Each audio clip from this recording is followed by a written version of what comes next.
welcome to the first episode of SciCommBites Interviews, where we interview science communication researchers about the work. And today we have the awesome Dr. Sara Yeo with us. Sara is an associate professor in the Department of Communication at the University of Utah. Her research interests include science communication and risk communication, public opinion of STEM issues, and information seeking and processing. Thank you so much for joining us, Sara. Welcome. Thank you for having me, Ray. And we will be discussing your paper, your 2020 paper that you wrote with your colleagues, Scientists as Comedians, the Effect of Humor and Perception of Scientists and Scientific Messages. I think this topic on humor and comedy is just something that I'm also really curious about and excited about, because I've been talking to a lot of science filmmakers and science communicators, and the topic of humor is always, we do want to use it, especially if we're a YouTube producer or we're on social media, but you have all these worries about, am I going to be credible? Am I going to be seen as authentic? So, and it's always helpful to see what the literature says and what are the experiments that say, should we use humor? If yes, how should we use it? So I'm just going to ask you, Sara, if you're talking to a communicator, to a filmmaker, how would you kind of summarize the findings of this study in a more practical sense? Yeah, so I think I would summarize it as laughter works, right? That if we find something funny, we find it more engaging. If we find a scientist funny, we find them to be more likable, right? We find them to be warmer, but we also find them credible. It doesn't undermine their expertise, right? And so I think I would encourage communicators to think about how they can use humor with some caveats, right? So not all forms of humor are equal, we'll just say, right? There's a lot of different types of humor when we think about it and break it down. There's very benign, non-offensive types of humor like wordplay and puns, and then there's sarcastic, satirical, targeted types of humor that are likely to have different consequences than you anticipate. So how did you get to that in the process of this study? What was the experiment like? Yeah, so in this study in particular, what we did is we randomly assigned students actually to two different videos. And the video was of a physicist doing stand-up comedy, and he's telling science jokes. And we either had the laughter embedded in the video or removed the laughter, right? So they were randomly assigned to a laughter condition or a no laughter condition. And so laughter is a social cue, right? When we hear laughter around us, we think that something is funny. This is why sitcoms, for example, have piped in laughter, right? It's to indicate a joke to us. As social creatures, we kind of recognize that, right? And sure enough, respondents who saw the video that had laughter thought the video was funnier, right? It increased the amount of amusement they felt from it. The amount of mirth is what we call it, right? The experience of humor. And that led to, and then we asked them about, well, how do you like this scientist? Do you think that this scientist is an expert? Do you think they are credible, right? And in all cases, the sort of more laughter or more mirth, more experienced humor is associated with higher perceptions of credibility, higher perceptions of likability. So this idea that laughter can humanize you, right? But of course, the jokes he was telling were very benign, right? They weren't really targeted. You can see how sarcastic jokes might target someone and target someone other than yourself, right? Yeah. And so that's what we ended up doing in this experiment. So, and again, in this experiment, he's telling jokes that are maybe targeted at himself, but mostly that don't have a target at all, right? That are just sort of funny science jokes. Mm-hmm. So self-deprecating jokes sometimes okay in a way? Yeah, so actually this is the follow-up, right? Are self-deprecating jokes okay? And perhaps that matters on depending on who you are. Mm-hmm. Right? And actually we are in the process of doing a follow-up study. We've just got our data back. I've just run a little bit of analysis, and it kind of looks like it doesn't really matter, right? So we examined, we had some actors and some comedians actually tell the same science jokes, and we recorded those in a video. We had, and then we changed the labels. We had scientists, or maybe we labeled them as comedians. We also had different actors. So we had men and women. And then we had an African-American man, African-American woman, and then a white man and a white woman. And it turns out the amount of like how funny people thought it was not affected by who these individuals were, right? Whether they were male or female or what race they were. And so that's the preliminary finding of Yeah, that. yeah. I would love to, once you're done with the analysis, to learn more, because I always worry that, especially like as women of color, I'm like, am I by default being seen as less credible? And I'm a person that likes making jokes all the time. And it does worry me that, like, if I joke about this, am I gonna be seen even less credible? So it's good to know that not only being perceived as funny is good in the sense that it's funny, but it's also more likable. And it seems that hopefully in the future result that, like, it's okay if you're a person of color, if you're a woman, it still might work, right?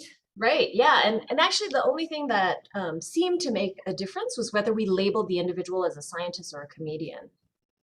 Um, so, yeah. And if they were labeled as a scientist, people perceived them to be more credible, to be more of an expert. So you already by default have the credibility going on because you know they're a scientist. You have all the Right. association. Yeah. And when you're telling science jokes, it doesn't matter that you're joking about it, right? It doesn't undermine that credibility or that expertise that people perceive you to have. You're a credible person with a good sense of humor. Right. Yeah. Yeah, Okay. I think anecdotally, one of the things I often hear is that, well, scientists are so robotic or they're so cold, versus warm, right? They're not very human.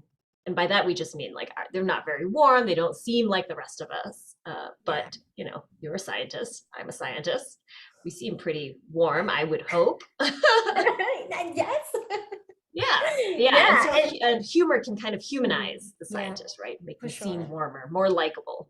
And I'm kind of curious because you mentioned mirth. So this idea that, like, you hear this laughter, you perceive something or someone to be funny. So it doesn't even have to be the joke. So in a way, if I'm a person that has established to be a funny person with a sense of humor, that kind of like relationship building and like saying that, hey, I'm that kind of person, that already helps with my perception. So I don't have to like even always make a joke or be funny, because that perception, that idea of me as a funny person or this being a funny situation already works.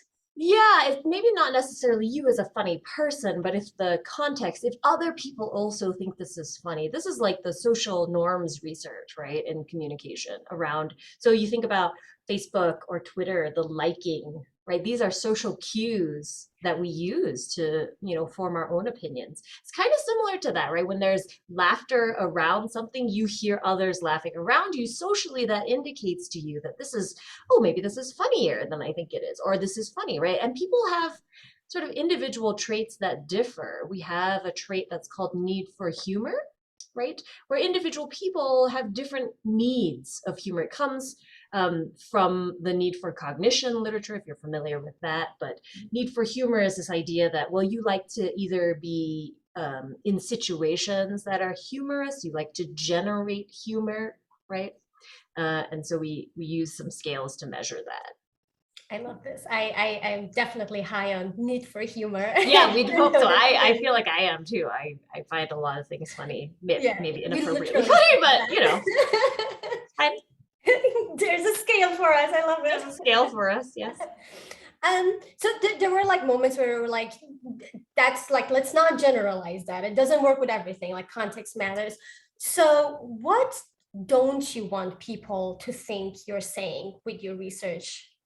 I don't want people to think I'm saying that any joke that you make is going to make you more likable. Any science joke that you make is going to make you more likable, right? Because we know that there are sarcastic jokes around science. Think about the issue of climate change, right? Think about jokes around anti-vaxxers that are quite prevalent now, for example, right? I don't want the message to be anything is fun, like any joke is okay. Any joke increases your likability, because that's not true. Like you said, the context matters, the type of humor matters, right? The social situation matters. Whether your humor has a target, that matters.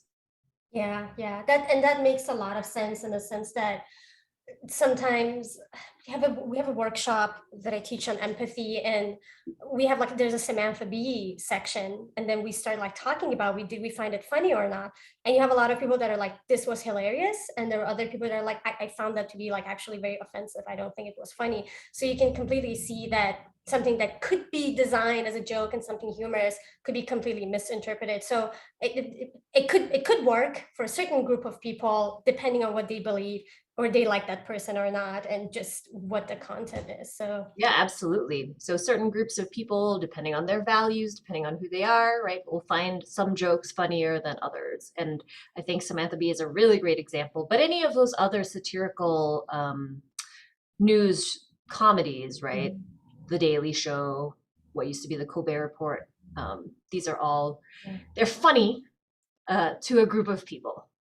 for sure, they have their own audiences. Yeah.